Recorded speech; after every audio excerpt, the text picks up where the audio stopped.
did I not say about what it was? It did last longer than I thought, though. It was one of those. I thought Caleb Plant, was going to be in the fight as far as he's got good movement, always has. He's got a good, quick jab. But it was really, to me, you're not as fast as Canelo. And Canelo is very meticulous in, I just am going to do what I want to do. And he doesn't worry about what his opponent's doing. And he just was marching him down at times, pressuring him to see what he was going to try to throw. And at times, in the first round, never even threw anything hard. Second round, threw a couple times hard. Third round, started, cracking it a little bit harder. The hook, the left hooks to the body and coming up high, those were getting harder. And it was just a progression of him saying, I'm just going to keep stepping this up. And the difference in the fight was I thought it would end between the 6th and the 8th round. That was my guess on it. I thought he would get to him by about that time, but he just kept on upping the output, couple more punches each round, a little bit more intensity and more power on the shots. And by the end, Plant is turning. He's almost turning his way completely away from him, which just opened him up to that left hook. He had the uppercut that hit him. And he just got beat by a guy that's a better fighter. It's nothing against Caleb Plant. I thought Caleb fought as well as, he was going to be able to fight. But if you were looking at the rounds, he wasn't winning any of the rounds.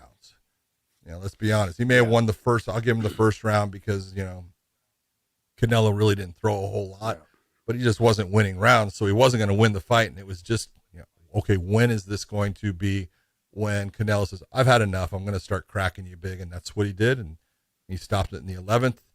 Right now, who the hell is going to beat that guy? I don't know. I don't know. So I looked at it. I looked at a couple things. Is when I used to spar with professional boxers, I would always spar the first 4 rounds, and they were going to do like 10 or 12 rounds, sure. Later or that, but they'd use me for the first 4. You know what that first 4 warm-up. is? That's warm up. That's warm up. And they're doing times. I was their warm up rounds. But that's okay. So, and yeah, I understand. But then what it was round 1, like you said, pretty much like no punches, just movement, maybe just touch. A little bit of jab out there, slip and move and then counter off of it. That was it. Second round, a little bit more output. Third round, they would really start trying to get you to go backwards now instead of you pushing them around, them just making you miss.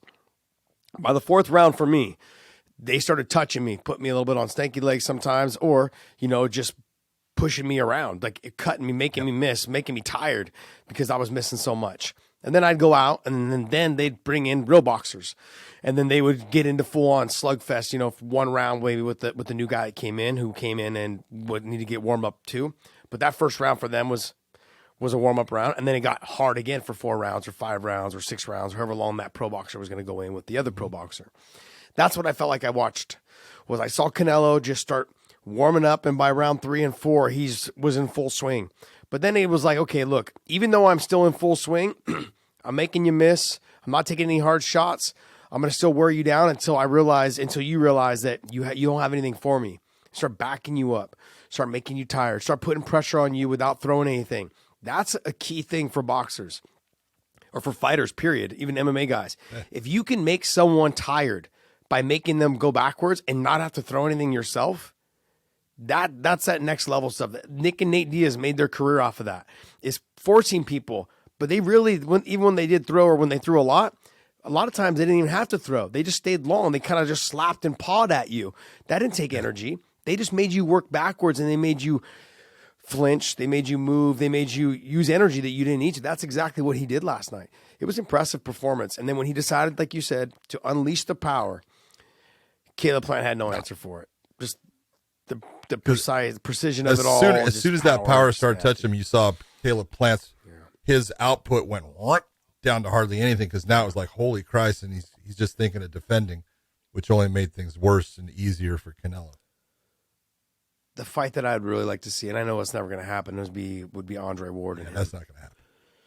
I know it's not going to happen, but fuck, man, I think of like fights that I would love to see. Well, then you got to figure that's the weight class that he's in right now, is where Andre was with like the Super 6, that super middleweight. Mm-hmm.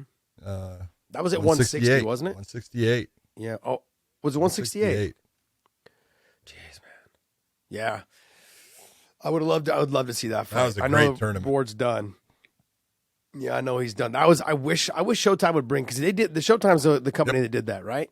Yeah, I wish they'd bring that back. That was great. I wish they'd do something like that. But there's just not a lot of studs right now that are shaped up around boxing. I know they're there.